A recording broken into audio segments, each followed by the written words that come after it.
Minasan, konnichiwa.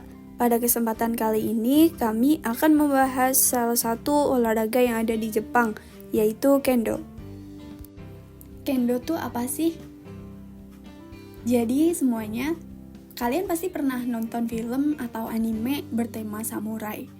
Pasti juga udah sering melihat adegan orang bertarung menggunakan pedang bambu lengkap dengan pelindung yang ada di tubuhnya. Nah, adegan itu beneran ada loh di dunia nyata, dan itu disebut Kendo. Oke, jadi di video kali ini kita akan membahas secara lengkap asal-usul Kendo, makna dibalik Kendo, peralatan yang dipakai apa aja, hingga cara latihannya. So, mari kita mulai. Kendo berasal dari gabungan dua kata bahasa Jepang. Ken berarti pedang, dan do berarti jalan atau cara hidup. Secara harfiah, Kendo berarti jalan pedang. Nah, awal mulanya ini bermula dari Kenjutsu, yaitu teknik penggunaan pedang yang dipelajari para samurai untuk bertarung di medan perang pada masa kekaisaran feodal Jepang.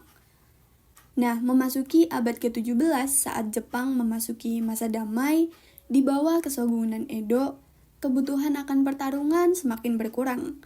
Kemudian, para ahli bela diri mengubah arah latihan, tidak hanya untuk melukai atau untuk berperang saja, tetapi lebih kepada untuk membentuk sikap batin dan kepribadian.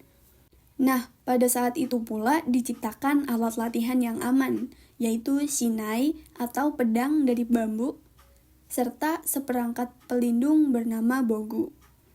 Nah, berkat alat ini, latihan bisa dilakukan dengan intensitas tinggi tanpa resiko cedera yang berat. Kemudian pada abad ke-20, Kendo diakui sebagai olahraga resmi di Jepang. Dan pada tahun 1952, dibentuklah Federasi Kendo seluruh Jepang yang menjadi acuan standar dan aturan hingga saat ini. Yang membedakan Kendo dengan olahraga lainnya apa sih? Jadi, yang membedakan dengan olahraga lainnya itu adalah landasan filosofinya. Jadi tujuan utamanya itu menguasai teknik bertarung dan juga membentuk manusia yang berkarakter baik. Nah, menurut prinsip resmi Kendo, latihan Kendo itu mengajarkan 4 nilai utama.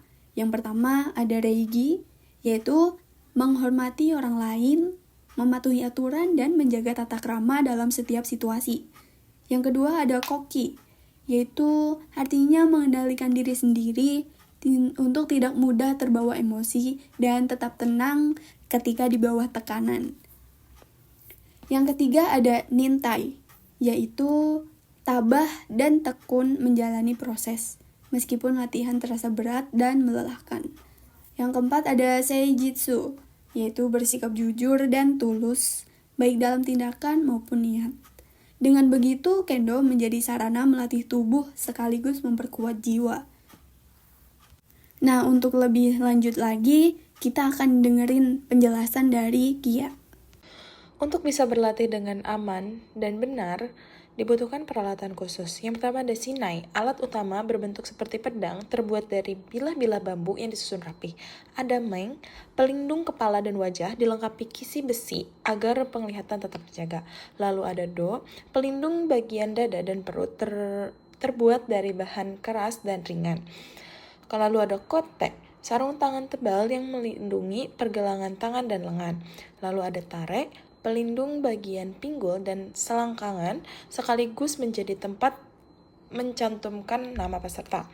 Semua pelindung ini disebut secara keseluruhan sebagai bogu, sedangkan seragam latihannya terdiri dari baju bernama kenkogi dan celana lebar yang disebut hakama. Dalam sebuah pertandingan, peserta harus mengumpulkan 2 poin yang disebut dengan ippon untuk menjaga pemenang. Namun, tidak sembarangan pukulan bisa dihitung sebagai poin. Ada 4 sasaran serangan yang diizinkan. Yang pertama ada meng, bagian atas kepala. Yang kedua ada kote, pergelangan tangan lawan. Kemudian yang ketiga ada do, sisi kanan atau kiri perut. Lalu yang keempat ada tsuki, tusukan ke arah leher hanya untuk peserta tingkat lanjut. Sebuah serangan baru dinyatakan sah jika memenuhi syarat, sasaran tepat, posisi tubuh benar, langkah kaki kokoh, dan disertai teriakan semangat yang disebut kiai. Jika satu syarat saja terlewat, serangan itu tidak bernilai poin. Saat ini, kendo tidak hanya digemari di Jepang, ia sudah tersebar ke lebih dari 60 negara, dengan jumlah praktisi mencapai sekitar 6 juta orang di seluruh dunia. Kejuaraan tingkat dunia diadakan setiap 3 tahun sekali dan diikuti oleh banyak negara. Meskipun Jepang masih menunjukkan dominasi yang kuat, negara lain seperti Korea Selatan dan Amerika Serikat juga terus menunjukkan kemajuan yang pesat. Di Jepang sendiri, kendo sering dimasukkan dalam kegiatan ekstrakurikuler sekolah.